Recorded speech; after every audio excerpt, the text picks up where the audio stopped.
KBS 열린 토론.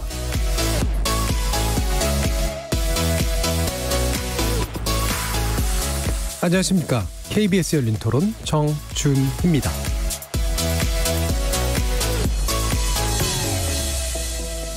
이번 주 금요일 KBS 열린 토론은 특정 이슈를 놓고 다양한 분야의 전문성을 교차시켜보는 지적 호기심에 목마른 사람들을 위한 전방위 토크, 줄여서 지목전 토크로 여러분을 만납니다. 비혼 출산이 뜨거운 화제가 되고 있습니다. 방송인 사유리 씨가 최근 모국인 일본에서 정자기증으로 아들을 낳아 자발적 비혼모가 됐다는 소식이 알려졌기 때문인데요. 비혼 출산의 취지를 긍정하며 응원과 지지를 보내는 의견이 있는 반면 생명윤리에 어긋나는 일이라는 반론도 있습니다. 낳지 않을 권리로서의 낙태 문제, 그리고 낳을 권리로서의 재생산권 이슈, 생명윤리 그리고 가족의 개념에 대해 다시금 깊은 생각을 하게 만드는 이 비혼 출산을 놓고 제작진의 픽을 통해 다각도로 조명해봅니다. 이어지는 출연자의 픽에서는 안 본 사람은 있어도 한 번만 본 사람은 없다는 화제의 영상, 화제의 음악과 만납니다.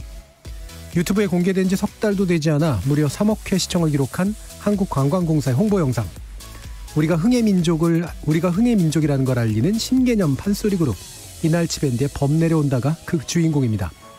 가히 전지구적 열풍에 가깝다 할 만한 이 인기의 비결은 무엇인지 현대적 판소리를 통해 한층 더 강한 매력을 뽐내게 된 우리 음악, 잠시 후 만나봅니다.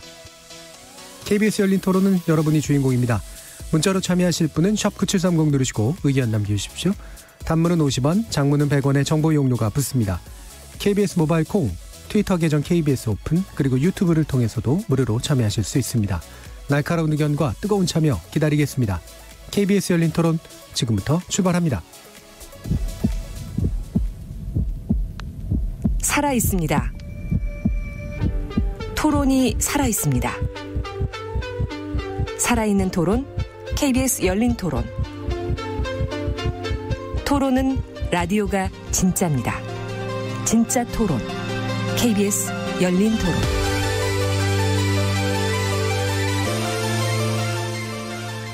오늘 함께 하실 분들 소개하겠습니다. 문화비평가 이태광 경희대 교수 나오셨습니다. 네, 반갑습니다. 이태광입니다. 나라를 걱정하는 과학자 이종필 건국대 교수 나오셨습니다. 안녕하세요. 이종필입니다. 사람, 사랑, 공감의 소설가 서유미 작가 나오셨습니다. 안녕하세요. 서유미입니다. 규정을 거부한다. 한국 여성 변호사의 손정혜 변호사 나오셨습니다. 안녕하세요. 손정혜입니다. 자, 이렇게 문화비평가, 물리학자, 법률 전문가, 소설가까지 각기 다른 전공, 지식, 개성을 가진 이 네 분의 출연자와 함께 만들어가는 지적 호기심에 목마른 사람들을 위한 전방위 토크, 줄여서 주목전 토크. 지금부터 제작진의 픽 시작해보겠습니다. KBS 열린 토론. 모든 사람이 똑같을 수는 없잖아요. 그러니까 이제 사유리 같은 사람은 엄마로서 자기 자식을 갖고 그 자식을 통해서 가정을 이루고 싶은 마음이야. 사유리 같은 경우는 아빠가 없는 상태에서 아이를 기르다 보면 사회적으로 소외당할 수도 있고 어느 순간 후회를 하지 않을까 싶어가지고. 가족이라고 하면 사실상 맘만 맞으면 가족이라고 생각하고요. 지금 그렇게 부모 다 있고 자식이 있어야만 가족이라고 얘기하기에는 이미 시대가 좀 많이 지난 생각이 아닌가 이런 좀 생각이 듭니다. 그래서 뭐 법적으로든 아니면 뭐 정서적으로도 이어져만 있다면 가족이란 틀 안에서 무리가 없지 않을까 싶어요. 가족의 개념이 지금 조금씩 바뀌고 있잖아요. 동성결혼을 해외에선 해가지고 거기서 또 입양을 하는 경우도 생기는 거고, 혼자 사는 사람들이 또 많이 늘어나는 상황에서 아기를 갖고 싶어하는 사람도 많은 사람이기 때문에 사실은 빨리 이거에 대한 그 세태가 이제 반영이 돼가지고 법 개정이 돼야 된다고 생각합니다. 개인의 자유를 저는 존중합니다. 사회 인식이 먼저 바뀌어야겠죠. 뭐 엄마, 아빠, 아이가 있는 게 진짜 가족이다. 이것보다 좀 다양성을 인정하고 열린 시각으로 보는 게 제일 우선이 되어야지 차별 없이 행복이 길이 아닐까 생각이 듭니다. 예, 시민들의 목소리 들어봤는데요. 비교적 다양하다고 생각하면서도 동시에 상당히 좀 개방적인 그런 의견들이 좀 많았던 것 같습니다. 우리 네 분의 패널은 어떤 생각들을 하고 계시는지 먼저 여성분들의 얘기부터 들어보겠습니다. 서유미 작가님 어떠세요? 네, 저는 사유리 씨 굉장히 좀 솔직하고 용감하다는 생각 들었어요. 그러니까 사실은 혼자서 조용히 하고 말하지 않을 수도 있다고 봐요. 어느 시기까지는 아이를 뭐 그런 문제를, 그리고 또 우리나라에서는 그게 뭐 사실 불법이었다던가 뭐 자기는 어떤 경로를 통해서 했다던가 이런 얘기하지 않을 수 있는데 굉장히 솔직하다는 생각이 들었고요. 그리고 그 SNS에 쓴 글이 좀 굉장히 진심이 느껴졌달까요. 그래서 사실은 이 문제에 대해서 생각해보지 않았던 분들에게도 굉장히 좀 뭉클하게 하는 지점이 있었던 것 같아요. 그래서 저는 또 기혼자이기도 하고 또 유자녀인 사람으로서 사실은 좀 많은 생각을 하게 됐었어요. 그러면서 우리 사회가 이제 정말 새로운 형태의 가족의 모습들로 나아가게 되고 아까 말씀드린 것처럼 그 자발적 비혼모라는 것이 아직 우리한테 되게 낯설고 그런 상태에서 이 사유리 씨의 문제를 통해서 우리가 좀 많은 논의와 그리고 또 인식의 또 변화를 가져갈 수 있겠다라는 생각이 좀 들었어요. 예, 용감하고 또 상당히 오랜 기간 깊이 있는 고민을 한 그런 네. 느낌이 들었다라는 말씀이시네요. 손정희 변호사님 어떠신가요? 사유리가 쏘아올린 공이라고 누가 표현을 하던데 한 사람이 이런 어떤 선택이 우리 사회에 이렇게 큰 파장을 일으킬지 잘 예상을 못했는데 정작 본인은 이 소식이 알려져서 비난받을까 봐 굉장히 걱정을 했는데 대다수가 응원을 했고 축복을 해주거든요. 그거를 보면서 우리 사회가 이제는 이런 비혼 문제, 곧 비혼의 어떤 자기결정권, 생명의 다양한 어떤 출산의 방법 이런 것들을 진지하게 바라보고 있고 포용력이 생겼다라고 생각이 많이 들었고 제가 어떤 책을 읽었었는데 프랑스만 하더라도 굉장히 다양한 가족관계가 있고 오히려 이제 법률론이 선택이 안 되는 오히려 동거라든가 또 동거에 이르지 않는 관계 속에서도 자유롭게 아이들이 출산이 되는데 저는 사유리 씨가 우리한테 굉장히 긍정적인 효과를 이번에 줬다. 그래서 이런 선택을 사유리 씨 이전에 하신 분들이 있거든요. 네. 그분들 소리 소문 없이 그냥 편견과 싸울까 봐 혹시라도 말 안 하셨던 분들이 또 용기 내서 이야기하는 거 보고 굉장히 응원하고 싶은 마음이었어요. 이태강 교수님. 네, 사실 사유리 씨가 비혼이라는 이제 말을 썼기 때문에 상당히 이제 사실 소셜 미디어에서는 여기 계시는 분들이 다 이제 지지하고 그러시지만 논란이 좀 있었죠. 네. 그래서 이제 왜냐하면 일단 아무래도 한국이 물론 이제 그 정치자 의견도 이제 보시면 아시겠지만 공개적으로는 다 이제 비혼이나 이런 데 지지를 하는 그런 분위기가 있지만 실질적으로 이제 아이를 낳아서 양육을 했을 때 부딪히는 수많은 어려움이 있어요. 네. 그게 이제 사실 저는 많은 이제 논란의 중심이라는 생각이 들고 저는 사실 몇 년 전부터 비혼 출산을 정부에서 장려된다고 제가 주장했던 사람인데 사실 그때도 보면은 표면적으로는 아무도 반대하시는 분이 없었어요. 왜냐하면 우리가 출산율이 저하되고 있고 인구가 줄고 있다고 걱정하시는데 아니 비혼 출산 장려하면 얼마나 되지 않느냐. 그런데 그렇게 하려고 하면 제도적인 뒷받침이 이제 이루어져야 되는 것이고 사실 그래서 이게 사유리 씨 한 분의 어떤 그런 해프닝처럼 이렇게 끝나는 게 아니라 또는 뭐 그런 개인의 어떤 결단으로 치부할 게 아니라 구체적으로 이런 사회 제도의 어떤 변화, 특히 이제 입법과 관련된 여러 가지 후속 조치들이 있어야지만 저는 좀 의미 있는 결실이 될 거란 생각이 듭니다. 예, 실제로 그 분위기가 이렇게 좀 생각보다 개방적으로 나오는 건 이게 사회적 바람직함의 외려 지표가 됐구나. 그만큼 사회가 바뀐 건 맞는 것 같다. 하지만 사실 안으로 들어가 보면 실제로 옆에서 이제 비혼 자녀들, 비혼에 의해서 만들어진 자녀들을 보거나 양육하는 과정들을 정말 아무런 편견 없이 잘 대하고 있을까? 제도적으로 보장도 안 돼 있는 상태에서 그렇죠?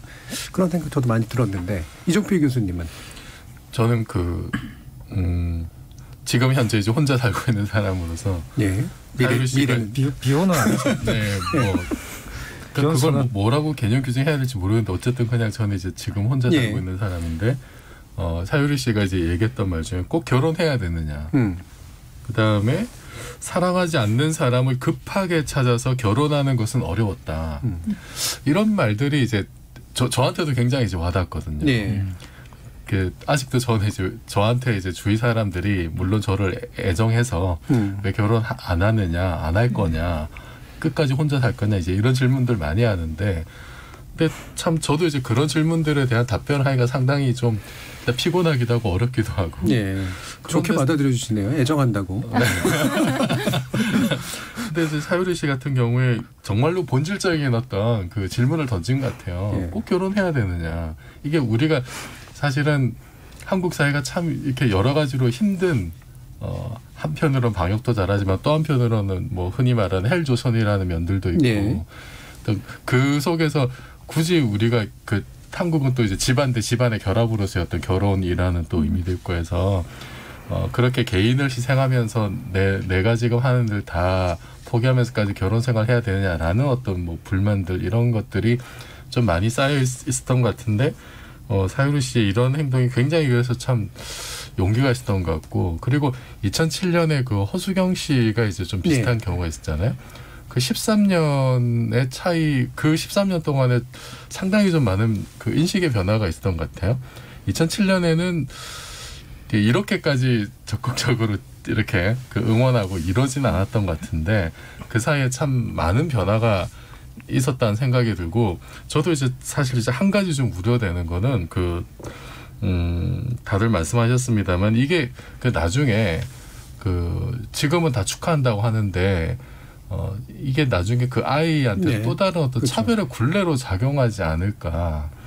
그 우리 사회는 좀 우리 사회 안 좋은 면 중에 하나가 어떻게든 뭔가 하나 꼬투리 잡아가지고 이렇게 나누려고 하고 뭔가 좀 차별을 하려고 하고 이제 그런 경향들이 있잖아요. 뭐 똑같은 대학 신입생인데도 너는 정시냐 수시냐 뭐 지역 균형이냐 이런 걸로 또 다 나눠가지고 너는 우리 편 아니야 막 이러는 상황인데 나중에 너는 뭐 예를 들어서 뭐 시술로 나왔어 막 이런 것들이 평면으로 이렇게 되지 않을까. 굉장히 저는 그 부분을 우리가 좀 이렇게 좀 치유하기 위해서 그런 일들이 일어나지 않게 해서 우리가 어떤 일을 해야 될지도 좀 고민이 되더라고요.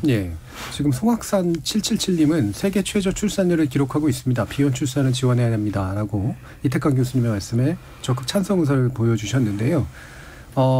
전화이봉님은 비혼 출산은 낳는 사람의 욕심입니다. 태어나는 아이는 무슨 죄입니까? 라는 또 의견도 주셨습니다. 또 이제 로이백님은 근데 모든 아기는 태어날 때 선택권이 없습니다. 뭐 이거는 두 가지로 다 해석될 수 있는 부분인 것 같은데요, 그죠? 약간 부정적으로 만약에 본다면 아이는 무슨 죄냐 이렇게 될 수도 있는 것이고, 뭐 결국은 누군가의 선택에 일 수밖에 없다라는 그런 의미로도 이제 이해가 됩니다. 이렇게 이제 겉으로 이제 얘기되는 것과 실제로 들어갔을 때 사실 느껴야 될 것들 또는 또 실제로 느끼고 있는 것들은 또 꽤 다를 수도 있을 것 같아요. 이렇게 안 보일 때 부정적인 의견을 표시하시는 분들도 저는 지금 결코 적지 않을 거라고 이제 이런 생각이 드는데 그럼 손 변호사님 이 부분 일단 짚어주시죠. 그러니까 논쟁이 됐던 게 불법이다 아니다 이거였었잖아요.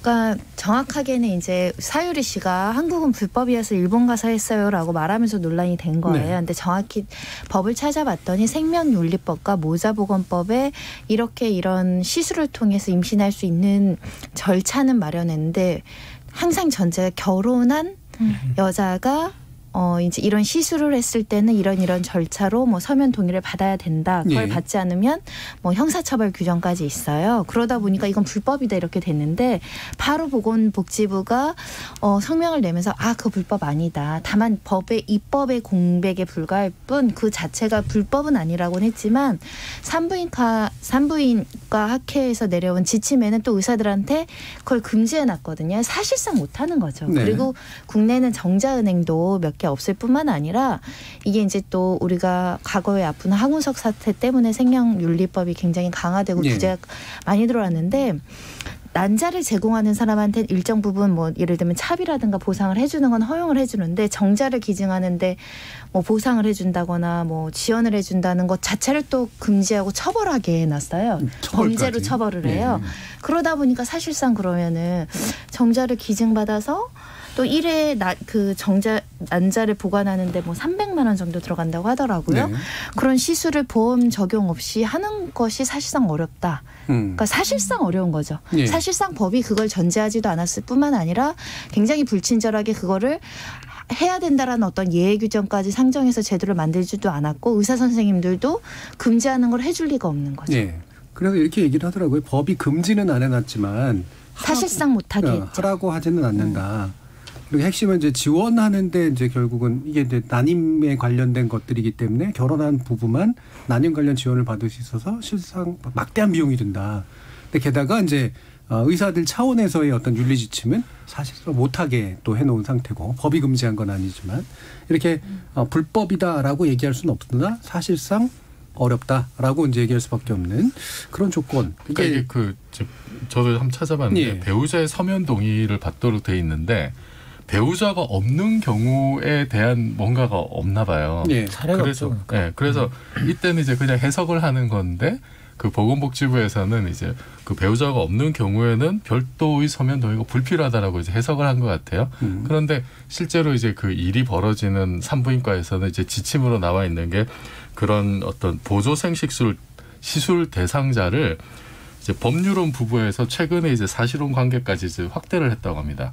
그러니까 그 혼인 관계에 어쨌든 있어야 되는 경우에만 이게 지금 가능하도록 돼 있으니까 전반적으로 그 이런 시대 변화에 맞게 모든 어떤 법령이나 지침이나 이런 제도가 아직 좀 잘 안 맞는 건 현실인 것 같아요. 그리고 또 이 사유리 씨 관련해서 그 또 이제 그 나온 어떤 사례를 하나 보면은 뭐 그 사망한 남편의 정자가 이제 냉동이 돼 있었는데 이거를 이제 임신 부인이 이제 그걸로 이제 임신을 했는데 그게 이제 위법하다고 이렇게 된 사례도 있더라고요. 이게 지금 그 법에는 그 사망자의 난자 또는 정자로 수정한 행위가 이제 금지가 돼 있다고 해서 그래서 그 이제 병원이 뭐 이렇게 어떤 제재 조치를 받고 이제 이런 경우도 있었습니다. 예.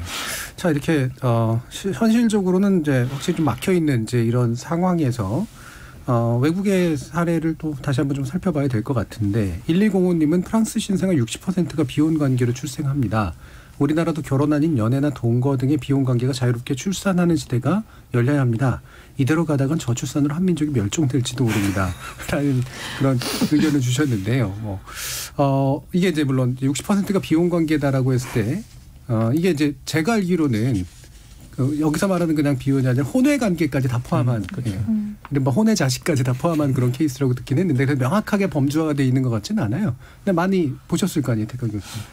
사실 이제 그 비혼이라는 게 그 애매하죠. 말씀하시는 비혼을 이제 허락해주게 된 그 반대 논리가 그렇습니다. 허락해주게 되면 혼외 관계도 다 해줘야 되는 거 아니냐라는 건데 저는 뭐 그런 문제들은 이제 일단 프라이버시와 관련된 문제들이잖아요. 그러면 일단 그게 저는 이 비혼 출산을 반대하는 가장 주요한 원리는 아니라고 봅니다. 모든 사람이 다 혼외 뭐 관계를 갖는 것도 아니고 그런 문제는 정말 얼마든지 뭐 저는 법은 잘 모르겠지만 어쨌든 충분히 그 교정할 수 있다고 보고요. 보완처를 마련할 수 있다고 보고 저는 그런 걸 떠나가지고 가장 심각한 게 뭐냐 그러면 정상가족 이데올로기라는 게 있는 거고요. 그 정상가족 이데올로기에 맞춰서 혼인이라는 문제가 지금 결합이 돼 있는 거죠. 근데 전 세계에 이렇게 지도를 펼쳐놓고 보시면은 결혼과 출산이나 이런 정상가족을 연결시키는 나라가 사실은 몇 군데 안 됩니다. 그러니까 굉장히 사실은 숫자적으로 적어요. 그러니까 아주 특정한 종교국가가 아닌 이상은 대부분 다 이제 왜냐하면 헌법이 있기 때문에 헌법에서는 개인의 어떤 자유권, 선택권이 더 강조되잖아요. 그죠? 자기결정권이. 다 자기결정권이라는 그 상위 법의 어떤 그런 논리에 따라서 다 이 문제들이 해결되게 돼 있어요. 그러니까. 그래서 뭐 그런 그 물란한 어떤 그런 뭐 사회 풍속이 생기는 거 아니냐 이런 이야기들은 사실 한 뭐 19세기 때나 하던 이야기들이고 내가 볼 때는 지금은 어쨌든 현실화해야 되는 거죠. 사유리 씨는 저는 그 문제를 좀 건드렸다고 보고 여기는 한 가지 문제가 더 있는 거죠. 단순하게 비혼 문제가 아니라 배우자가 없는 상태. 그러니까 최소한 비혼이라 하더라도 그래 상대방이 있는 거 아니에요. 근데 여기 이 같은 경우는 이제 비혼 상대방도 없이 그냥 여성이 원해서 임신을 하는 경우지 않습니까? 저는 이게 상당히 많은 남성들에게 거부감을 준 거 아니냐 이런 생각이 좀 들더라고요. 그러니까 아니 비혼 문제에 대해서는 그렇게 관대하신 분들이 왜 갑자기 사유리 씨에 대해서만 특별하게 이렇게 문제 제기를 할까 생각해 보니까 그거였던 것 같아요. 여성이 자기가 결정해서 내가 그냥 아이를 갖겠다라는 게 약간 조금 받아들이기 어려운 부분들이 있었던 것 같아요. 많은 분들에게. 그런데 사실은 그것도 사실 비혼이라는 문제와 연결시켜서 생각한다면 얼마든지 수용할 수 있는 문제라는 생각이 들고 그리고 그것은 궁극적으로 말하면 여성을 차별적인 어떤 존재로 보는 어떤 관점밖에 안 된다는 거죠. 그리고 실질적으로 아시겠지만 조디 포스터가 이렇게 해서 아기를 가졌어요. 예전에 한번. 근데 그 미국에서도 사실 논란이 됐었거든요. 특히 이제 특정 종교 집단들이 막 이렇게 문제 제기를 하고 그래서 이게 꼭 우리나라가 뭐 이렇게 문화적으로 뒤처져서 그렇다기보다는 제가 볼 때는 가족이라고 그러면 배우자가 있어야 되고 그 가족의 어떤 그런 정상적인 어떤 이미지라는 것이 이제 존재하는. 이번에도 미국 같은 경우도 그 추수감사절이 되니까 수많은 그 분들이 이 방역 수칙을 어기면서 비행기를 타고 가족으로 돌아가잖아요. 그런 가족을 새롭게 구성할 수 있는 그런 관점들이 우리들한테 있어야 되는 거죠. 그래야지만 제가 볼 때는 이런 문제들이 좀 수월하게 풀려갈 수 있을 것이라는 생각이 들고 그리고 개인의 어떤 권리와 그리고 공동체 윤리가 있을 때 어느 것을 우선할 것인가라는 결정도 굉장히 중요한 문제라고 저는 생각해요. 그러니까 남녀 간의 법적 결합 의해서 만들어진 자녀만이 이제 그 가족을 구성한다라고 하는 이제 그런 이른바 정상가족관념 안에서 이제 생기는 문제라고 보신 건데, 사실 뭐 이게 여러 가지 아주 뭐 너무나 강하게 이 부분을 반대하시는 분들을 제외하면 대체로는 그런 것 같아요. 그러니까 인지와 동의의 문제. 예. 이를테면은 이제 뭐 정작 기증을 한 사람은 동의를 한 상태다라고 뭐 이렇게 해석할 수도 있겠지만, 그거를 내 아이가 될 애를 내가 예를 들면 남성 쪽에서 알지 못한 채 아이가 만들어지는 게 맞느냐. 그다음에 아이의 또 관점에서 봤을 때 아이가 내가 이렇게 해서 만들어진 나, 아까 선택이라는 문제 얘기했을 때 그 아이의 어떤 아무것도 할 수 없는 그런 상태는 또 어떻게 볼 것이냐. 그러면 결국은 중요한 건 여성의 자기결정권이라고 하는데, 이 여성의 자기결정권이 나머지 이런 것들의 권리를 앞서는 자기결정권이라고 말할 수 있는 거냐. 이제 결국 이 문제인 것 같아요. 이 부분에 대해서 한번 또 여쭤봐야 될 것 같네요. 손정희 변호사님 어떻게 보세요? 일단은 출생의 어떤 선택권은 뭐 애초에 내가 부모를 선택할 수 없고, 또 부모를 선택하는 걸 나아가서 이제는 부모 중 한 명이 부재하는 것까지 선택할 수는 없는 처지이다 보니까 태아의 이제 권리가 염려되시는 분도 있는데, 그 염려는 지금의 사회적인 분위기 때문에 그런 거죠. 아빠가 없으니까 첫 번째 차별과 선입견이 있을 가능성이 있다는 것이고, 두 번째는 한 명의 부모가 혹여라도 여러 가지 사정 변경이 생겨서 육아를 할 수 없는 능력이 된다거나 불의의 사고를 당했을 때 이 아이가 이제 동떨어진다는 거. 근데 그거는 사회적 편견을 없애면 되는 것이고, 사회복지 시스템으로 우리가 아이를 국가나 사회에서 조금 더 지원해 줄 수 있는 시스템이 있다고 한다면 그 문제는 해소가 되는데, 사유리 씨가 그걸 걱정했더라고요. 아이가 태어나서 이제 그런 부분에 불만을 제기할 수 있으니 뭐라고 얘기를 하냐면, 맨날 술 먹고 때리고 또는 양육비 안 주는 아빠보다는 내가 온 힘을 가지고 아이한테 잘하면 이해해주지 않을까라고 이야기를 해서, 결국 그것도 우리가 정상가족의 관념에 따른 선입견이에요. 엄마 아빠가 둘 다 있어야 애가 좋다. 이런 게 작동을 하니까 그런 것인데, 엄마만 있어도 아이만 있어도 사회 공동체에서 그 부족한 부재 문제를 공동체에서 해결해 주면 아이의 어떤 선택권이 그렇게 침해된다, 이렇게 보기는 어렵지 않을까. 네. 그러니까 아이의 선택권이라는 건 기본적으로 이제 법적 관점에서는 이제 뭐 사실은 선택의 권리가 없죠, 사실은. 다만 이제 도덕적인 문제인 것 같아요. 그러니까 아이한테까지 자신의 감정을 이제 투입해가지고, 근데 그게 손 변호사님 말씀은 그 아이가 그런 식의 생각을 하게 되는 것은 결국 사회적 조건의 문제인데, 그 사회적 조건을 개선하는 게 오히려 더 낫지. 저는 실제로 미혼모라고 이제 이야기하는 분들이 낙태라는 시술을 결정할 때 가장 생각하는 게 이 아이가 태어나서 미혼모 자식이라는 꼬리표를 평생 살고 산다. 근데 비혼이 조금 더 포용력 있게 다가오면 비혼과 미혼이 한 장 차이도 안 되는 뭐 차이가 있다고 얘기하기가 어려운 거죠. 그러면 사실은 저희가 생명을 더 존중하는 길로 더 갈 수도 있어요. 아이가 태어날 권리를 인정하는 거죠. 어떤 면에서 보면. 지금 8655님 같은 경우는 결론적으로 이미 형성된 비혼모와 아기는 존중되어야 합니다. 허나 비혼 출산 자체를 당연시하거나 권장할 일은 아니라고 봅니다. 아기는 내가 낳아서 소유하는 객체가 아닙니다. 뭐 아마 아까 제가 말씀드렸던 그런 관점에서 얘기를 해 주신 것 같은 건데요. 또 한 가지 또 의견을 주신 분이 나에게 오라님인데, 나에게 오라 너에게 가만데요. 사유리 씨 경우엔 충분히 고민하고 내린 선택일 겁니다. 그런데 이번 사례가 반려동물 키우는 사람들이 많아지면 유행처럼 키우다 버려지는 유기동물 사례처럼 될까 봐 우려됩니다. 선택이 쉬워지면 아이에 대해서 쉽게 생각한다. 이제 이런 거잖아요. 뭐 이 부분도 이제 현실적인 고민의 일종일 것 같긴 한데요. 서현민 작가님은 어떻게 생각하세요? 네, 저 어렵네요. 근데 그 사유리 씨한테 심정적이고 좀 실질적인 응원을 보내는 분들을 보면 실제로 여성분들이 그 비혼 상태에서 자기가 원하는 때에 아이를 낳고 싶어 하는, 사유리 씨도 사실 처음에 시작할 때 자기가 이제 아이를 낳을 수 있는 시기를 지나서 놓칠 수 있다는 것 때문에 이제 아이를 자기가 가지게 됐다고 하는데, 여성분들 중에도 사실은 20대, 30대 후반, 40대 초반까지도 일하느라고 이제 사실은 결혼을 안 하고 싶거나 그리고 결혼을 안 하게 되는, 그런데 언젠간 내가 아이를 가지고 싶지 않을까. 사실 허수경 씨 같은 경우도 그런 경우인데 결혼 생활도 실제로 했었고 이혼도 했지만 내가 결혼하고 상관없이 아이를 갖고 싶은데 이제 난임인 상태여서 이제 아이를 그 스스로 이제 결정을 하게 되는데, 제가 그걸 보면서 여성분들 중에는 그렇게 자기가 원하는 때 아이를 낳고 싶어하는 분들이 많구나라는 느낌을 좀 받았었어요. 그래서 그걸 보면서 요거는 결은 좀 다른데, 제가 그 방송, 그 TV 방송 같은 걸 보면 그 슈퍼맨이 돌아왔다 같은 프로그램들이 사실은 항상 늘 인기가 있어요. 근데 우리 사회는 사실은 결혼을 안 하고 저출산으로 가는데, 그러면서 오히려 그 아이들을 그러니까 다른 사람이 키우는 아이들이 자라는 걸 보면서 대리만족을 느끼는 게 사실 굉장히 많거든요. 그래서 뭐 랜선이 뭐 랜선 삼촌 같은 경우 그래서 이 가족의 부분들과 그리고 사람들이 결혼을 하지 않는 부분들은 굉장히 많이 변하지만 인간 안에 무언가 자신을 한쪽이라도 자신을 닮은 어떤 존재를 보고 싶은 본능이라는 것도 있고 키우는 그렇죠. 그리고 그것이 자라고 이런 것들을 하고 싶은 마음은 또 있구나라는 생각이 좀 들어서 고민을 많이 하게 되네요. 지금 뭐 아까 이제 좀 전에 말씀드렸던 것이 이제 결국은 선택의 문제에서 선택이 너무 과하게 인정이 되면 좀 약간 불편해지는 그런 마음도 있으신 것 같고 그 다음에 선택이 나중에 보면 쉬운 선택으로 바뀌어서 결국엔 아이한테 좀 잘 못하게 되는 그런 일도 생기지 않을까라는 그런 부분도 있는 것 같은데 이게 확장하면 이런 것 같아요. 예를 들면 이제 대리모 출산 관련 문제라든가 그렇죠? 계약에 의한 출산이라든가 동성 커플에 의한 출산이라든가 이렇게 범위가 굉장히 넓어지게 되잖아요.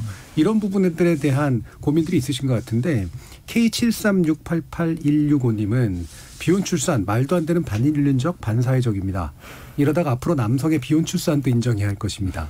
인큐베이터 같은 도구로 인해서 아이들이 대량 생산된다면 세상이 어떻게 될까요?까지 근미래적인 그런 얘기도 해주셨는데 어떻게 보세요? 이정규 교수님. 저는 최근에 읽었던 그 인터넷에 많이 회자됐던 글 하나가 생각이 났는데 그 흙수저 인생이라고 그러니까 흔히 말하는 이제 흙수저 가정에서 태어나서 이제 힘겹게 살았던 가정 그 진학을 해서도 이제 그 굴레를 벗어나지 못하고 해서 자기 주변의 어떤 경험담들을 얘기를 했는데 결국은 이제 그 자기들을 둘러싼 그런 흙수저 가족 자체하고 이제 떨어지고 싶어하는 그런 현실들을 이제 보여주는 글들이었어요. 그래서 우리가 그런 얘기 하잖아요. 출생이라고 하는 것이 인생의 가장 큰 로또다. 그래서 이거는 사실 참 누구에게나 이거는 뭐 양쪽 부모가 있냐 없냐를 떠나서 이거는 뭐 모두에게 사실은 다 적용이 되는 문제인 것 같고 근데 지금 우리가 생각해야 될 거는 그런 속담이 있대요. 한 아이를 키우려면 온 마을이 필요하다. 이제 그런 얘기가 있는데 지금 너무 이렇게 사실은 뭐 도시화가 뭐 굉장히 급속해졌고 그리고 가족들도 이렇게 뭐 뿔뿔이 이렇게 핵가족이 되고 하면서 사실은 그 육아 부담이라고 하는 것이 뭐 그냥 엄마 개인에게 그리고 그거를 못하면은 그게 한 여성의 어떤 능력이라든지 이런 걸로 치환이 돼버리고 책임이 그쪽에다 전가가 되고 있잖아요.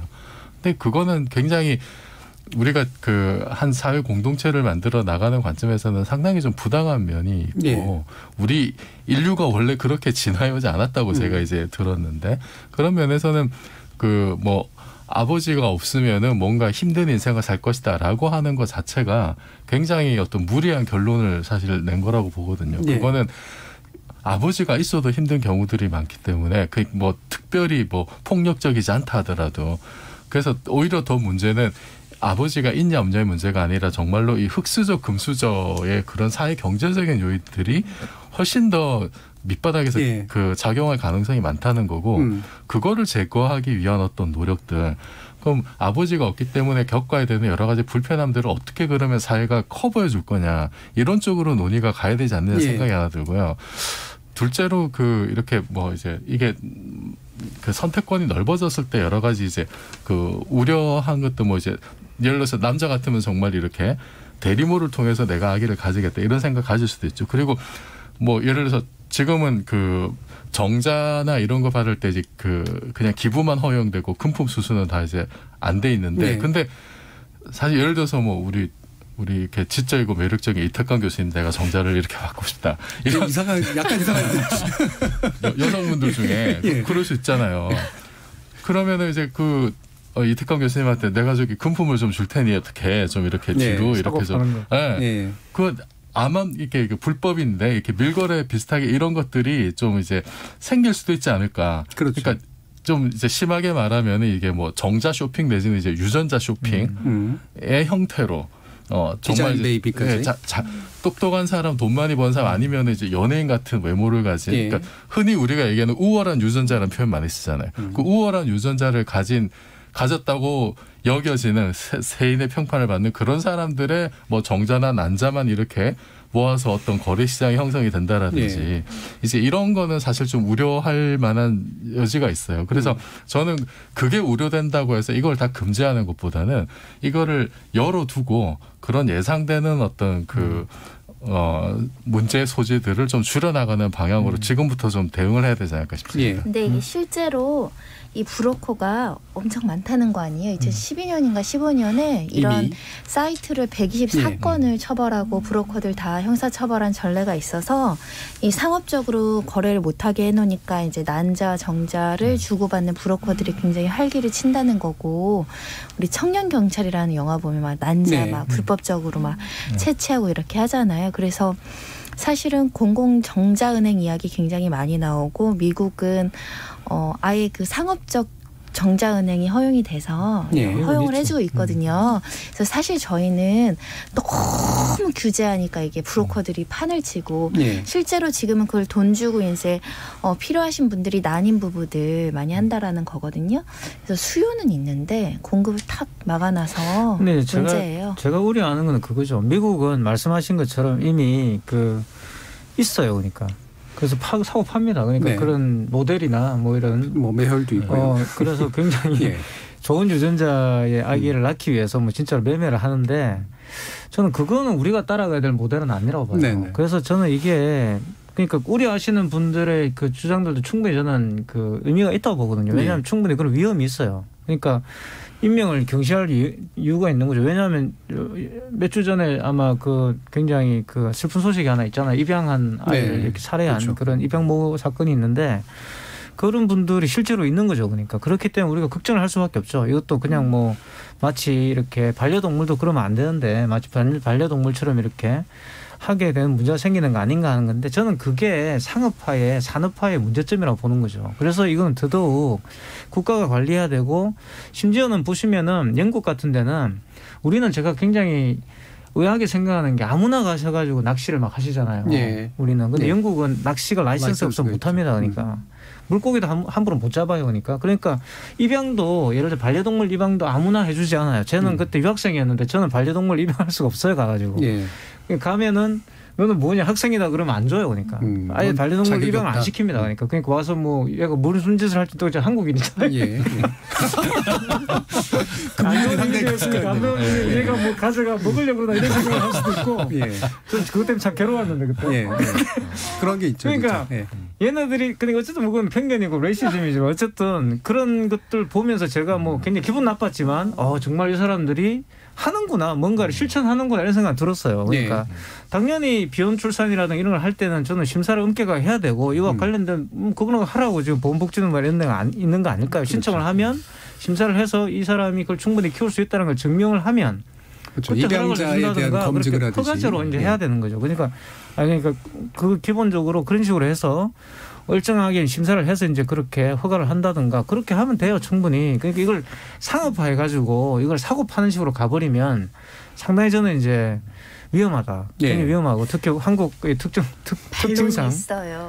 반론. 근데 강아지 입양시키듯이 내 몸에 임신하고 출산할 여자는 없어요. 엄청난 고민이 필요하죠. 아이가 생겨도 그 두려움과 그 미래의 그 출산과 육아의 부담 때문에 아이를 낳지 않고 중절 수술이라고 하는데 이거를 내가 내 의지로 아이를 낳아서 얘를 성인까지 양육비를 내고 다 보육을 해야 되고 더군다나 이제 안 좋은 사회적 시선도 일부 남아있는 걸 쌓아가면서 쉽게 결정하는 여성은 별로 없을 것 같아요. 상당히 어렵게 결정할 테고. 사유리 씨도 그렇고 허수경 씨도 그렇고 자연적으로 이렇게 임신하기가 힘든 경우에 굉장히 어렵게 이제 결정을 했고 사유리 씨 이런 얘기했더라고요. 아이를 갖기 어려운 사람은 회사를 쉬고 병원을 다녀야 하는데 그런 경우 일을 그만둬야 된다. 그러니까 이게 지금 정말로 자기 인생에 굉장히 중요한 어떤 보통의 여성 직장인은 못하죠. 그리고 이게 그냥 뚝딱 시험관 하기로 해서 시험관에서 뚝딱 수정이 되고 그걸로 끝나는 게 아니거든요. 굉장히 해당 여성분들이 상당한 고통의 과정을 또 겪어야 되는 거 오랜 세월에 걸쳐서 그래서 이거는 좀 그냥 이게 정말로 제가 이제 쇼핑이란 정자 쇼핑한 말을 썼습니다만 뭐 그런 식으로 물건 사듯이 이렇게 네. 이루어지는 일은 분명히 아니에요. 그런데 어쨌든 이게 좀 허용이 됐을 때 생각되는 그런 부작용들이 분명히 있고 이게 법으로 막아놓는다 하더라도 그런데 사실 이제 기증을 가장해서 기부를 가장해서 금품이 오가는 것까지 이거 어떻게 다 막아낼 거냐라는 건 정말 좀 현실의 문제일 수가 있거든요. 예. 그거를 어떻게 좀 추적하고 방지하는 여러 가지 시스템 지금부터 좀 많이 고민해야 되지 않을까 싶어요. 예. K80270881님이 다시 일본에서 있었던 실화입니다. 아들이 정적 없어 정자은행에서 수정을 하였는데 시아버지가 숨기고 자기 정자를 며느리에게 시술했다고 합니다. 시아버지는 손자이자 아들이고 엄마는 아들이라 시숙이 되죠. 또 이런 도덕과 윤리적인 문제도 이제 고민해야 합니다라고 얘기해 주셨는데 이게 실화였겠죠. 근데 중요한 건 이거를 우리가 어느 정도 좀 넓혀보자라고 얘기하는 게 우리가 우려하는 이런 식의 문제들까지 다 고려해가지고 규제의 틀을 만드는 건 아니잖아요. 사실 이건 개개인의 어떤 도덕의식과 윤리의식에서 이제 결정되는 문제이기 때문에 이건 금지한다고 안 하고 허용한다고 하고 이런 문제는 아니니까. 그럼 중요한 거는 어느 정도까지 공공화시키는 것이 그릇된 상업화나 거래를 막고 또한 동시에 이제 원하는 사람들이 충분한 고민을 거쳐서 선택할 수 있게 해주는가. 근데 이 부분일 것 같아요. 여러 가지 이제 통계치들을 보면 혹시 이제 결혼을 안 하신 여성분들 30대까지 여성분들 중에 결혼은 안 하는데 아이는 갖고 싶다 한 7%까지 나오고 그다음에 뭐 결혼이든 아니든 어쨌든 아이를 갖는 것까지 중요하다까지 치면 한 17% 정도가 나와요. 그러니까 아이를 키우고 싶다라고 하는 아직 결혼하지 않은 여성들 가운데 그 의지가 꽤 있다는 거고요. 근데 동시에 보면은 현재 그 파트너와 또는 대상자 남성과 여성 사이의 문제에 있어서 일을 선택할 거냐, 결혼해서 애를 낳는 걸 선택할 거냐라고 했을 때 일을 선택하고 싶다라고 하는 분들의 비중이 굉장히 높게 나와요. 그리고 그 이유 중에 하나는 바로 파트너 또는 배우자가 나와 함께 제대로 된 출산과 육아를 안 해줄 것 같아서 라고 하는 측면들이 이제 굉장히 높게 나오거든요. 이게 여러 선생님들께서 말씀해 주신 그런 내용들이 다 축약돼 있는 현재 우리 사회의 단면이 아닌가 싶어요. 자, 이와 같은 상황들 속에서 우리가 제도가 됐건 어떤 가족에 대한 관념이 됐건 어떤 것들이 좀 우리가 고민해 보면 좋겠을까? 서유리 작가님 얘기 들어볼까요? 서유미 작가님. 네. 저는 일단은 낳고 이런 문제들 굉장히 좀 논의가 많이 필요하고 사실은 우리가 많이 얘기하지만 있는 아이들을 키우는 것도 사실 되게 어렵잖아요. 네. 너무 어렵고 아까도 일 때문에 그러니까 아이를 낳고 싶은 그 욕망이 제가 봤을 때는 확실히 이제 남성보다는 여성 쪽이 많아요. 네. 그래서 자기가 만약에 여건만 된다면 그러니까 저희 아이들 그 친구들의 엄마들도 보면 아이가 한 명이 있는 경우 그런 얘기 많이 해요. 여건이 주어지면 둘째를 낳고 싶다라는 키워줄 사람이랑 돈만 있으면 하고 싶다는 얘기를 많이 하는데 일단은 그 여성이 임신과 출산이라고 하는 물리적인 그리고 감정적인 시간을 실질적으로 갖잖아요. 근데 이후에 이제 양육까지 굉장히 많이 매이니까 우리 사회의 토대가 여자나 그 가정이고 아이를 키워야 한다는 인식을 좀 많이 바꿀 필요가 있어요. 더군다나 이제 코로나처럼 지금 이 시기에 사실 밖에 나갈 수 없다는 이 꼴 거의 엄마가 아이를 키워야 한다. 엄마가 아이를 돌봐야 한다라고 해서 사실은 일하던 되게 많은 여성분들이 일을 그만두고 이제 다시 복귀를 하는 상황이거든요. 근데 이런 상황에서는 또 막 양육에 너무 허덕이는 분들에게는 사실 막 비혼 출산 같은 게 되게 또 멀게 느껴지기도 하고 그래서 저는 일단 있는 아이들을 굉장히 좀 잘 키우는 일에 애써야 하지 않을까라는 생각이 좀 들어요. 예. 지금 이선아 님이 아이를 갖고 싶은 사람은 구호교육이 꼭 필요하다고 봅니다. 아이는 소유가 아닙니다. 한 인생에 생애가 걸려 있습니다. 이런 말씀 주셨는데요. 실제로 이제 육아의 환경 그리고 육아 의지를 가지고 있는 사람들에 대한 어떤 배려와 교육 그다음에 이게 더 늘어나서 입양이나의 문제라든가 비혼 출산의 문제까지 그 이제 추세가 쭉 확장되어 가는 그런 방식 이게 아마 우리 사회하고 좀 고민해야 될 그런 필요가 있는 부분이 아닌가 싶어요. 그리고 4136님 또 이런 의견 주셨어요. 저출산 해결책으로 비혼 출산이 긍정적으로 권장되어서는 안 된다고 생각합니다. 결과가 좋으면 과정이 용서된다는 오해를 줄 수 있습니다. 저출산과는 연관시키지 말았으면 좋겠습니다라는 의견 주셨는데요. 아마 이태강 교수님 말씀하신 부분에 대한 정면 반대라기보다는 그러니까 출산율을 높여야 되니까 이제 비혼까지 끌어다가 출산시키자 이런 논의로 이제 오해되지는 않았으면 좋겠다라는 말씀이신 것 같고 그건 마찬가지로 아마 우리 패널 분도 그런 의견을 주셨던 것으로 생각이 됩니다. 자, 그러면 우리 제작진의 픽에 관련된 논의는 이 정도로 좀 마무리하고요. 여러분들께서는 KBS 열린 토론 지목전 토크와 함께하고 계십니다. 토론이 세상을 바꿀 수는 없습니다. 하지만 토론 없이 바꿀 수 있는 세상은 어디에도 없습니다.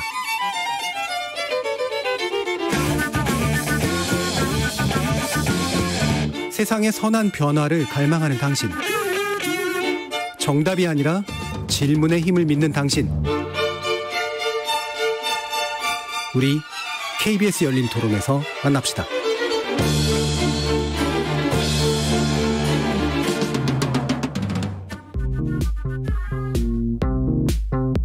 한국관광공사 홍보 영상 봤습니다. 노래도 좋고 플레이리스트에 넣고 맨날 그거 듣고 있었어요. 중독돼서. 되게 흥겹고 재밌었는데요. 조선의 힙합이요. 자랑스럽고 스스로 뿌듯하죠. 좀 더 널리 알려야 되겠다 생각이 들어요. 굉장히 좀 센세이션하고 젊은이들이 뭐 한다는데 도와줘야죠. 오래된 사고방식으로 막으면 안 되고 계속 열어주는 거 되게 좋다고 생각해요. 국악이란 장르가 약간 저희 세대에는 생소할 수 있는데 저희도 편한 힙합 이런 거 콜라보해가지고 되게 힙하고 멋있더라고요. 재밌고 신선하다. 저는 좋게 봤습니다. 국악이라는 것도 결국은 음악이잖아요. 그러니까 시대에 맞는 흐름에 따라서 사용하는 악기나 작곡 방식이나 이런 것들이 연주 방식 이런 것들이 좀 더 사람들한테 친근하게 다가가게 할 수 있는 건 되게 중요한 일이라고 생각합니다. 국악이 주류 문화는 아니라서 그런 부분이 좀 계속 개선을 해 가야 하는 방향인데 이날치 밴드 같은 경우가 그거의 시작? 시초가 돼서 좀 더 알릴 수 있는 밴드가 됐으면 좋겠어요. 밤 내려온다 봄이 내려온다 장님 깊은 골로 대한 짐승이 내려온다. 지적 호기심에 목마른 사람들을 위한 전방위 토크. 2부 주제는 범 내려온다인데요. 문화비평가 이태광 경희대 교수, 물리학자이신 이종필 건국대 상호교양대 교수, 서유미 작가, 손중희 변호사 이렇게 네 분과 함께 하고 있습니다. 자, 범 내려온다. 이날치 밴드. 이태광 교수님이 역시나 정해 주셨어요. 네. 예.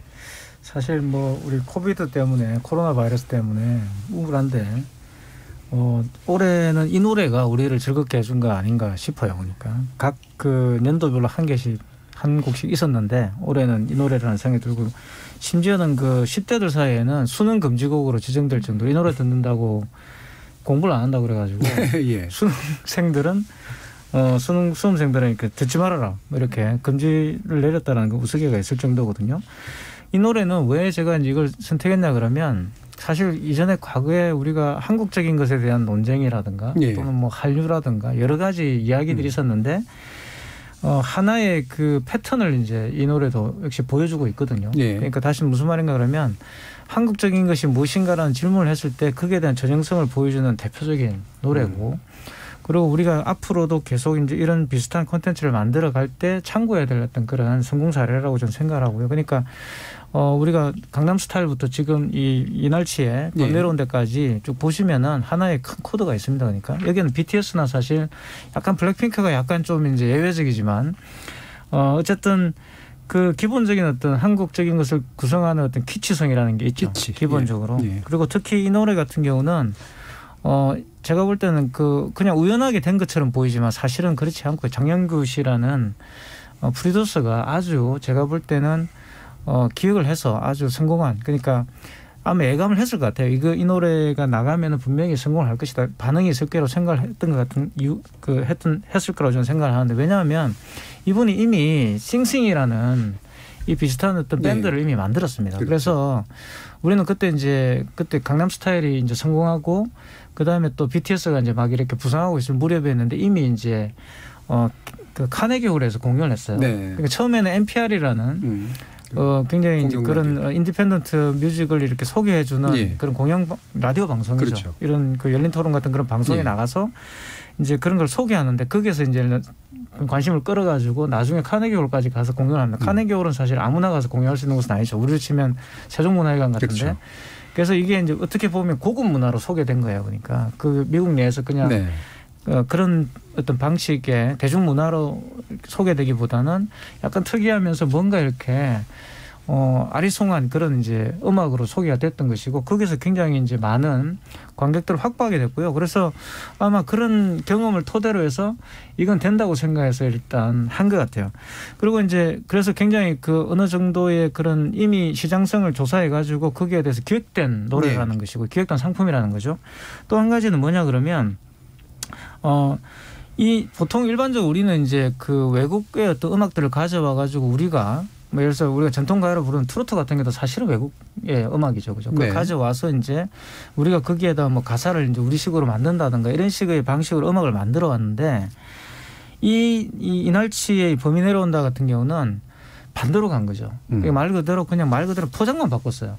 포장만 바꿨고 사실은 크게 바꾼 게 없습니다. 그러니까 들어보시면 판소리 가락 그대로 하고 있고 그렇죠. 예. 가사도 안 바꿨어요. 그러니까 현대판으로 바꾼 것도 아니고 저는 이 노래를 들으면 어떤 생각을 했었냐 그러면 그 셰익스피어의 그 극들이 있지 않습니까? 그 극들이 전 세계에서 공연이 되는데 다 보면은 뭐 이렇게 무대 장치라든가 배우도 바뀌고 연기하는 스타일도 달라 심지어는 희곡을 바꾸기도 하고 그러는데 가사는 안 바꾸거든요. 대사는 안 바꾸거든요. 거기가. 대사는 똑같이 해야 돼요. 그러니까 디카프리오가 주연했던 그 로미오 줄리엣도 영화를 보시면 헐리우드에서 만든 그 영화도 보시면 다 현대판으로 바꿨고 심지어는 뭐 로미오 줄리엣 총싸움하고 막 그러지 않습니까? 그런데 대사는 셰익스피어 원 대사 그대로 하거든요. 그런 느낌을 딱 받았어요. 그러니까 이게 우리가 지금까지 보면은 어떻게든 해외 시장 개척이라는 명목으로 우리를 바꾸기에 굉장히 급급했지 않습니까? 그런데 판소리는 사실 진짜 우리의 음악이거든요. 그러니까 이거는 어떻게 보면 우리가 우리 것을 이야기할 때 내세울 수 있는 어떻게 보면 사실 가장 손대지 않는 그런 어떤 그 노래 형식이라 부를 수 있는 왜냐하면 일단 노동요였고 거기에 가서 이제 많은 분들이 아시겠지만 기본적으로 조선시대부터 내려오던 그런 여러 가지 전통들을 그대로 고선을 가지고 우리가 국악이라 불러왔던 그 장르란 말이에요. 그런데 그 장르를 말 그대로 포장만 바꿔서 내놓은 거죠 이게. 그런데 굉장히 큰 그 특히 젊은 세대에 많은 그 관심을 유발하게 만들었고 향후에도 이제 이와 비슷한 어떤 관점에 그런 작품들이 나올 수 있을 거라는 생각이 들었고 세 번째는 이게 흥미롭게도 흥행을 하게 되는데 한국관광공사 역할이 굉장히 컸습니다. 저도 이걸 보고 이걸 봤어요. 그래서 저는 처음에는 이게 다 이날치 밴드의 그런 기획인 줄 알았는데 그게 아니었다. 이날치 밴드는 그냥 그런 클럽에서 그냥 연주를 이제 하고 있었던 것이 그냥 뭐 본인들은 생각할 때 재밌을 것 같아 해봤다라고 그렇게 이야기했지만 한국관광공사 이걸 홍보 영상의 음악으로 쓰면서 알려졌고 거기에 이제 춤추는 그 굉장히 특이한 복장을 나와서 춤추는 그분들은 이제 앰비기우스라는 그 밴드 그 쉽게 말하면 이제 댄싱 컴퍼니죠. 그 춤 이제 무용하는 어떤 그런 회사고 결합이 돼서 그러니까 많은 그 이 영상이 나왔을 때 많은 분들이 한국관광공사에서 이런 영상이 나올 줄은 누구도 생각하지 못했다라는 거였어요. 굉장히 파격적이었고 뭐 어떤 분들은 뭐 세금 제대로 썼다 이런 이야기까지 하고 굉장히 칭찬을 하고 그랬는데 그래서 이 세 가지가 결합이 되면서 이날치 효과가 이제 발생한 것이고요. 제가 볼 때는 이게 하나의 모범적 사례가 될 것이다. 계속 이제 어떻게 보면 우리가 참조해야 될 그런 참고 자료가 되지 않을까라는 생각이 좀 들더라고요. 그래서 선택해봤습니다. 이태강 교수님이 요즘 논문 쓰시고 계신 것 같아요. 논문에 세 가지 주제가 나왔습니다. 첫 번째 말을 많이 K한류, 그러니까 K한류라고 한류라 그러죠. 그러니까 한류가 가졌던 이제 B급 감성의 일부하고도 또 연결이 되고 그런데 또 알고 보면 전통 판소리, 우리적인 것들이 고급 문화로도 인식되기도 했던 어떤 맥락을 가지고 있고 그 다음에 이게 지금 관광공사라고 하는 우리가 흔히 말하는 되게 구리다라고 지체말로 표현하는 공공기관들하고 연결됐는데 이게 나왔단 말이야. 참 새로운 현상이다. 이제 이거잖아요. 이게 수험생에서 왜 금지곡이냐 그랬는데 스텔님께서 수험생이 노래 듣느라 공부를 안 해서 금지곡이 아니라 리듬이 반복적이고 귀에 계속 맴돌기 때문에 수능 듣기 시험에서 갑자기 생각나거나 집중을 방해한다고 해서 수능 금지송이라고 그렇게 알려주셨어요. 근데 저도 이게 이해가 가는 게요. 제가 예전에 입시 시험 볼 때 그 전날인가 TV에서 나오는 처녀뱃사공을 들었는데 그게 계속 생각이 나는 거예요. 다음날 시험에서. 그래서 정말 망칠 뻔한, 다행히 망치지는 않았습니다만 충분히 아마 수험생들이 그럴 정도로 상당히 중독성 있는 그런 리듬인 것만은 분명한 것 같은데요. 이것도 관습적인 연결인지 모르겠습니다만 어쨌든 판소리하고 연관이 되는데 되게 문학적 전통 위에 있는 거잖아요. 그리고 그걸 손보지 않았고요. 이제 웃으셨죠? 소혜미 작가님 어떻게 보고 계세요? 저는 사실 이날치 밴드를 이 이날치가 여기 보면 그 명창 이경숙 님의 이제 그 별명이고 이분이 그 8대 명창 중 한 명이고 근데 사실 줄타기를 잘하시고 몸이 날래서 날치여서 이분들이 이날치 밴드라고 했는데 저는 그냥 범이 내려온다를 이날치 밴드 저는 이 이날치가 이날 하루치 이런 거 줄 알았어요. 그래서 이날치 이날치인가 보다. 그래서 너무 신박한데라고 했는데 그렇지 않고 봐도 정말 그 날치처럼 근데 이분 너무 날래서 퍼포먼스도 되게 훌륭하고 그리고 그 리듬감이 아까 이태강 선생님 말씀하셨는데 판소리는 그대로 두고요. 가사도 그대로 뒀는데 이거를 베이스 기타를 그렇죠. 굉장히 베이스가 상당히 그 베이스 소리가 네. 굉장히 맴돌면서 리듬을 만들고 거기다가 그 원래 그 고수가 북을 치잖아요. 근데 그걸 이제 드럼으로 대신하면서 그래서 원래 전통적으로 우리나라 음악이 가지고 있는 타악기 느낌의 예. 아까 그래서 그대로 판소리는 두고 겉에 연주만 이제 외국 걸로 싼 느낌 네. 퍼포먼스하고 그래서 안에 내용이 이게 수군가를 가지고 그렇죠. 네. 이분들이 보니까는 수군가 그 프로젝트를 시작하면서 2019년에 12월부터 한 달에 한 곡씩 싱글을 내셨더라고요. 그리고 나서 그게 그래서 막 그 어류, 수군가 프로젝트가 어류, 토끼, 호랑이, 자라. 맨 마지막 이제 5월에 예. 수군가 1집이 나왔는데 거기 보면 판소리 순서를 그대로 따라요. 그러네. 그 안에 등장하는. 네네. 그래서 네. 내용을 아까도 선생님 말씀하셨는데 저도 되게 놀란 게 예를 들면 범이 내려온다가 인기가 많고 그러면 예를 들면 이런 포맷으로만 가던가 네. 아니면 인기 있는 판소리만 따서 하던가 그렇죠, 할 수 그렇죠. 있는데 그냥 수군가 프로젝트에서 정말 수군가를 처음부터 끝까지 다 해요. 음. 그래서 저는 굉장히 뚝심 있고 멋지다 이분들 그런 생각했었어요. 저는 한규봉님이 저는 이날치 밴드의 범 내려온다를 KBS 클래식 채널에 처음 듣고 반했습니다. 제가 보기엔 이날치 밴드 흥행 요소는 멜로디가 아닌 중독성 있는 리듬 반복인 것 같습니다. 더불어 임비규어스의 독특한 율동에 좋아하는 금상첨화입니다라고 의견 주셨는데요. 실제로 이날치 밴드가 KBS하고 꽤 친화력이 높아요. 예. 꽤 자주 나왔었고 잘 소개도 됐었고 예. 국악이니까 이제. 예. 공공기관이고 공공기관이고 공공기관 같지는. 근데 이게 이분들이 이제 이렇게 힙합을 하시고 이러니까 가수라고 생각하시는데 이분들은 판소리꾼들이었습니다. 네네. 20년 이상의 뭐 가장 그 경력이 작은 분이 신유진 씨인데 16년 정도 판소리꾼으로 크신 분들이에요. 판소리 하시다가 말 그대로 국악 안만하게 나오시다가 지금 예. 이렇게 된 거죠. 그러니까 이게 또 굉장히 그 장현규 씨의 어떤 그런 눈이다. 그러니까 그걸 보고 그러니까 싱싱 같은 경우도 보시면 민요거든요. 그거는 그렇죠. 민요를 그것도 보면 특별한 반주가 없어요. 그냥 말 그대로 그냥 그 서양악기로 타악기만의 어떤 그런 효과를 살리고 목소리로 모든 걸 다 해결하거든요. 근데 네. 그게 굉장히 약간 플라멩고 느낌도 주고 플라멩고는 슬픈데 이 사실 민요나 이건 흥겹잖아요. 그러니까 그게 좀 상당히 다른 색깔을 줬지 않는가 생각이 예. 들더라고요. 그 이날치 밴드라 그래서 많은 분들이 또 그 대표자가 이날치인가 보다 이렇게 생각하시는 분들도 많은데 예. 이날치라는 분은 안 계신 거죠. 그러니까 이 안에는. 그래서 돌아가셨죠. 정통의 이제 한 수십 년간 이제 판소리 해오신 분들이 자리 잡고 있고 그다음에 또 댄스 밴드가 이번에는 같이 나온 거고 그다음에 역시 이제 김호식 님도 얘기해 주셨듯이 장영규라는 음악 감독의 어떤 핵심 이게 이제 중요하다라고 보시는 건데 결국 이렇게 그 감독이라는 사람이 이제 묶어내는 힘이라고 하는 것도 굉장히 컸던 것 같아요. 우리 이정필 교수님 어떻게 보고 계셨어요? 저는 범 내려온다를 들으면서 이게 우리 전통을 계승한다는 게 어떤 의미일까? 네. 그런 생각도 좀 들었고 그 방송 나와서 이제 그 판소리 보컬이 이제 판소리 하시는 분들이죠. 그분들 인터뷰 내용 중에 그런 게 있더라고요. 이게 그 판소리 원래 판소리를 그렇게 오래 해왔는데 이런 대중적인 약간 B급의 네. 이런 음악 활동을 하는 데 대한 어떤 좀 안 좋은 소리, 예. 뭐지 이런 게 없었느냐라는 질문에 이제 그런 데서 오는 어떤 좀 압박감과 갈등 같은 것도 좀 있었던 것 같아요. 근데 이게 그 사실은 우리가 아까 이제 뭐 정상가족 이야기도 했는데 이게 뭔가 선언적으로 구획을 그어놓고 너는 이래야 돼 그런 게 되게 많거든요. 그 국악은 국악하는 사람 국악만 해야 되지 이런 게 그런 게 있고 있죠. 네. 저 같은 경우도 예를 들어서 과학을 하는 사람은 과학만 해야 돼. 저는 사실 대학원 다닐 때부터 그 취미가 시사평론이었거든요. 손을 이루셨네. 네, 근데 이제 저보고 그런 거죠. 아니 과학하는 사람이 왜 쓸데없이 그런 거 하느냐. 예.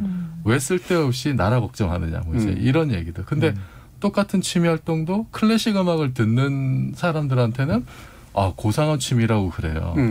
그래서 이 경계를 넘어가고 뭔가 자유분방하게 그 어떤 격식을 파괴하려고 하는 노력들에 대해서 굉장히 참 보수적인 그런 면들이 상당히 많아서 최근에 제 취미가 그 소설인데 그래서 그 과학을 소재로 이런 SF 소설을 이렇게 썼더니만 그거를 이제 원고를 보신 분 중에 이제 순수 문학을 좀 이렇게 좋아하시는 분들은 이거는 잡문이 되지 이런 식으로 생각하시는 장르 문학이니까. 네. 그다음에 이제 SF를 좋아하시는 분들은 SF가 되려면 이런 그렇죠. 장르성이 부족해. 이런 식으로 말씀을 하시고 그래서 이게 어느 분야나 이렇게 어떤 진입장벽과 울타리를 자꾸 이렇게 치려고만 하는 그런 데서 제가 사실은 좀 겪었던 여러 가지 어려움들이 좀 있었거든요.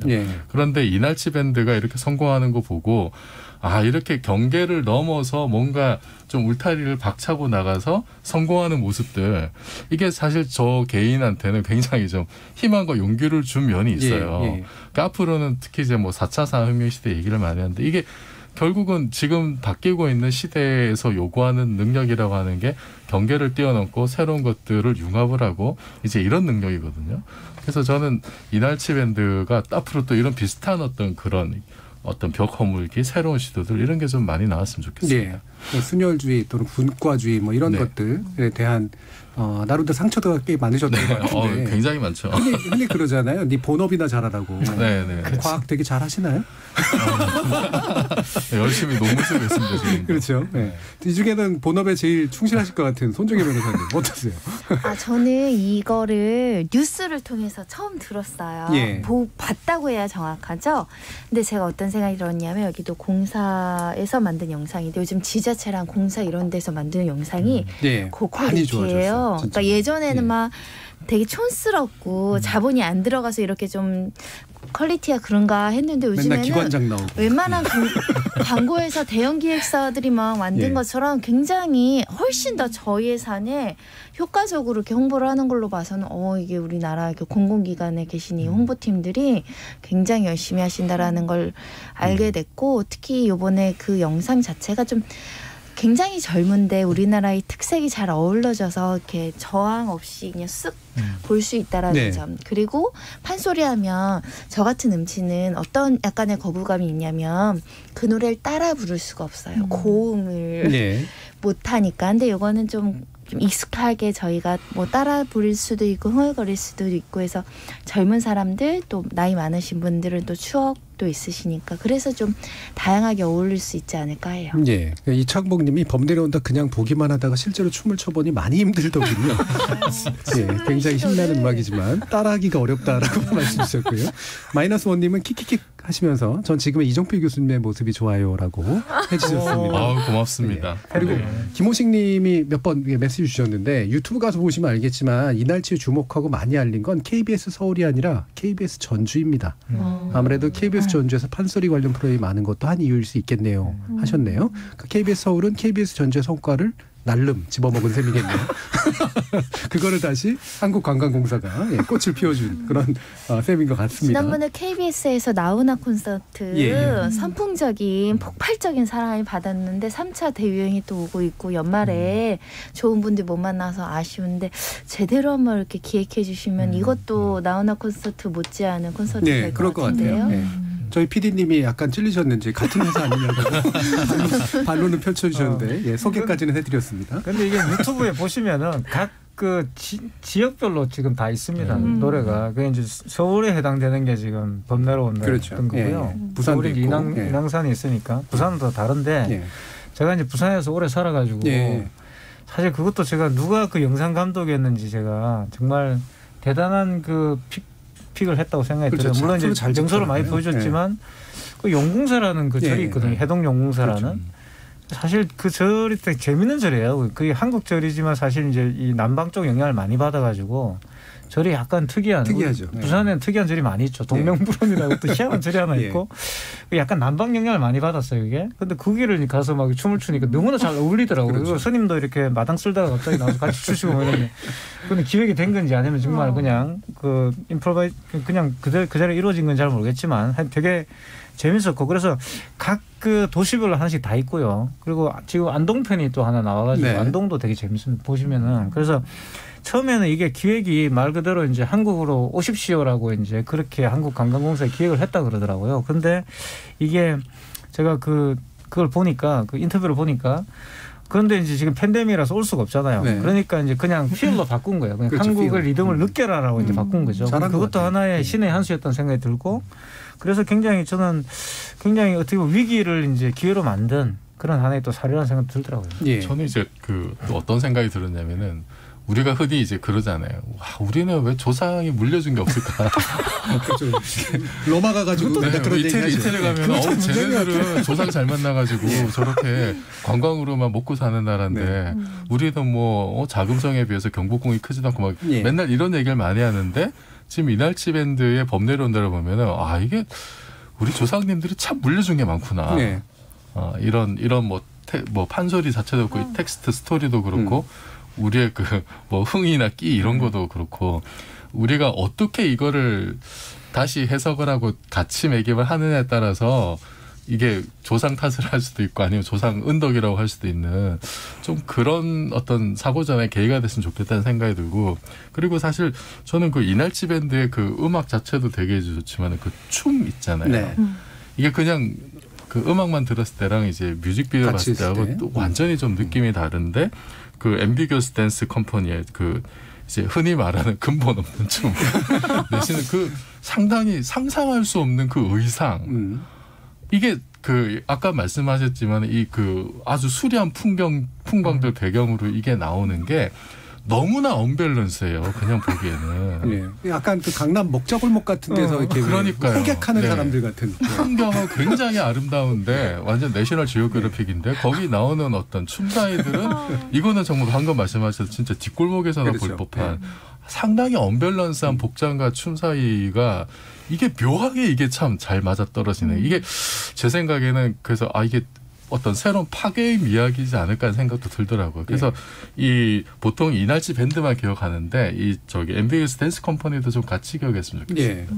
실제로 이 그 한류의 힘이 사실 어떤 한국적인 것에 있는 게 아니라 잘 합친 것에 있다라고 또 얘기하시는 분들이 있고, 그다음에 말씀 주신 것처럼 이런 뭐 B급 감성이 됐고 뭐건 간에 이게 흔히 뭐 크로스오버라고 그러잖아요. 이게 정말로 누군가가 이걸 적절히 잘 섞어주었을 때 나서는 효과가 굉장히 큰 것 같은데, 근데 문제는 아까 이종필 교수님 말씀 주신 것처럼 순혈주의를 가지고 계신 분들 또는 전통이라고 하는 걸 막 붙잡고 있었던 분들, 내가 이걸 위해서 평생을 바쳐왔는데 너희들이 갑자기 나타나서 이거를 뒤흔들어놔 라고 불편하신 분들 분명히 또 있을 것 같거든요.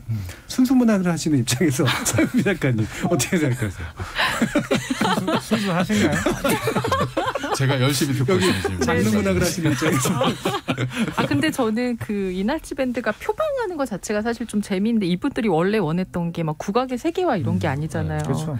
사실 처음에 시작이 클럽에서 함께 즐길 수 있는 음악이 있었으면 좋겠다 우리한테도. 그리고 클럽에서 판소리 떼창하는 게 목표다라고 시작을 했었다고 해요. 그래서 저는 좀 아까 말했던 국악을 그렇다고 버리고 클럽에서 하는 걸 하겠다는 건 아니고 우리가 국악을 열심히 한 그 보컬들이 국악을 가지고, 근데 또 우리 장영규 음악 감독은 워낙 이제 또 그 대중음악을 하던 분이니까 합쳐서 뭔가 같이 즐길 수 있는 걸 만들자라고 해서 저는 뭐 사실 순수 국악 버렸다는 느낌 좀 안 들고요. 아까 말씀하신 포장을 되게 잘했는데 포장은 원래 포장지가 중요한 게 아니고 내용물이 중요하니까 그래서 저는 되게 괜찮은 것 같고, 원래 사실은 항상 새로운 게 나오면 그걸 받아들이는 데는 늘 어떤 저항이 있기 마련인 것 같아요. 그리고 저는 흔히 말한 아까 그 이제 어정쩡하게 중간에 낀 것 같다는 느낌을 이종필 교수님 말씀하셨는데 저는 틈새가 되게 중요하다고 생각해요. 틈새가 또 새로운 결국 장르를 만들거든요. 그래서 아마도 이종필 교수님의 책을 이해를 못하는 것이지 않을까.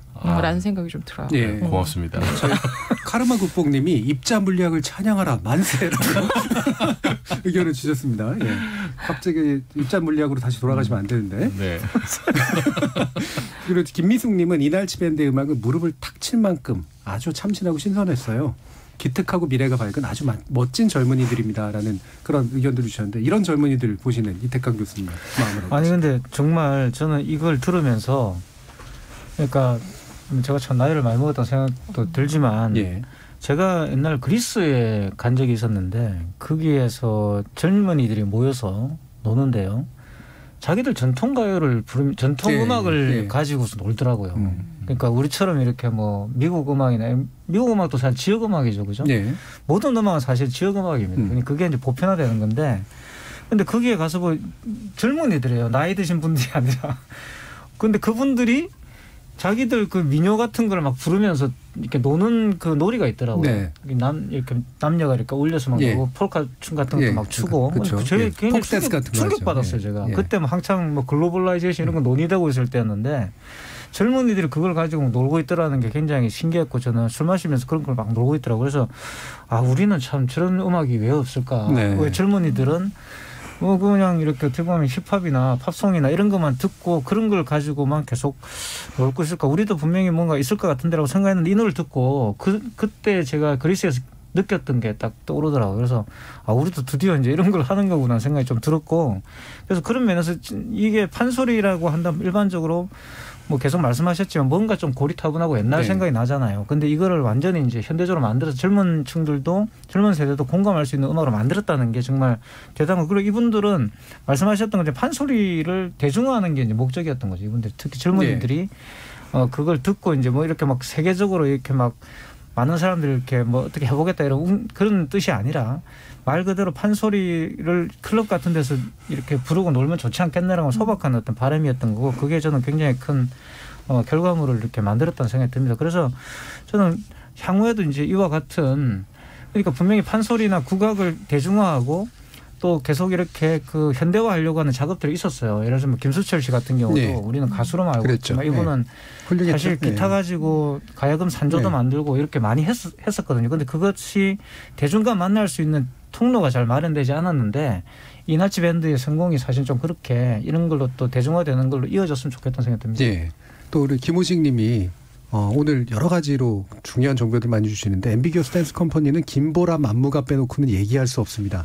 척박한 대한민국 안무 환경에서 버텨서 이렇게 꽃피운 노력에 박수를 보내고 싶습니다. 뭔가 이렇게 언더그라운드 쪽에 계셨던 분들 많이 아시는 분인 것 같아요. 그래서 이렇게 박수를 이제 보내야 되는 것들이 있는데 이 역시 댄스까지도 결합된 거 이게 우리 이 패널 중에는 가장 젊으신 손정희 변호사님. 저는 사실은 지금 저희 시간 아껴서 하나 온전히 듣고 가면 어떨까 그런 생각도 한번 해보는데요. 일단 댄스가 주는 건 우리가 사람이 가장 행복할 때가 춤출 때라는 거예요. 그러니까 이 신나는 비트라고 표현하긴 그런데 이 가락에 맞춰서 세련되게 이렇게 춤을 추는 거를 어울리다 보니까 더 한호하고 더 잘 받아들이는 게 아닐까 생각이 들어서요. 실제 따라해볼 생각은 없었는데 굉장히 빠르더라고요. 네, 한번 따라 해볼까요? 아까 들으셨을 때. 네. 집에 가서 연습하니까. 정작 따라하면 굉장히 어렵다고. 네. 노래는 굉장히 어려운데 춤은 한번 도전해보겠습니다. 다다음 주에는 우리 춤을 보이는 라디오로 보여드릴 수 있을 것 같습니다. 자, 박혜숙님께서 오늘 토론 분위기 참 좋아요. 함께 웃으며 참여하고 있어요라고 의견 주셨고요. 4050님은 정치가 국민들을 피곤하게 한 것을 오늘 열린 토론 지목전 토크가 싹 씻어주네요라고 또 좋은 의견 주셨습니다. 그리고 7377님께서 싱싱밴드가 있었기에 이날치 밴드가 탄생했다고 생각합니다라고 이렇게 많은 관심과 많은 정보를 가지고 계신 청취자들이 있었다는 사실도 상당히 재밌고 놀라운 것 같습니다. 자, KBS 열린 토론 격주 금요일은 지적 호기심에 목마른 사람들을 위한 전방위 토크 줄여서 지목전 토크로 청취자 여러분들 만나고 있는데요. 오늘은 네 분의 전문가와 함께 비혼 출산과 새로운 가족의 탄생 그리고 범 내려온다 국악의 재발견 두 가지 주제 가지고 의견 나눠봤습니다. 이태강 경희대 교수, 이정필 건국대 상호교양대 교수 그리고 소설가 서유미 작가, 손정혜 변호사 네 분 모두 수고하셨습니다. 감사합니다. 감사합니다.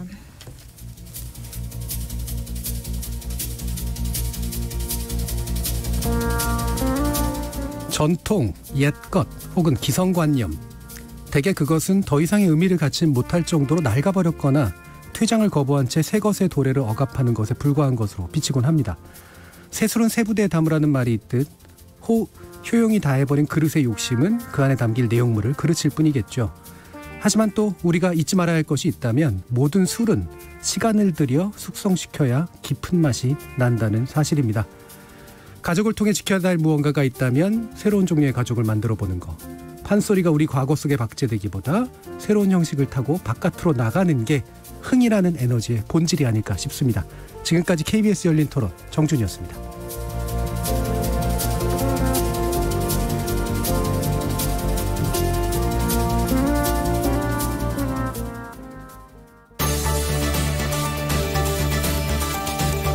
일상 속에서 코로나 방역이 지속 가능하도록 사회적 거리두기 체계가 5단계로 세분화됐습니다. 유흥시설, 식당, 카페 등 중점 관리시설뿐만 아니라 마트, 백화점, 학원,